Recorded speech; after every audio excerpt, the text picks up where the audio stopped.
Bu tarsovkamizani o'zi kallasi ham yuradi. Ko'rib turganinglardek.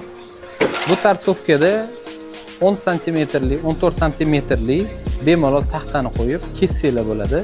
Bu tarsovkamizni hozir narxi skitkada eski narxi $1250 bo'lgan. Hozir skitkada $996 bor yo'g'i. Olishga ulgurib qolinglar. Soni chegaralangan. DeWolf'da eng legendarniy tarsovkasi DVS 780 modeli. Nimasi bilan legendarniy desanglar, bu tarsovka 99.9% ga to'g'ri kesa oladi.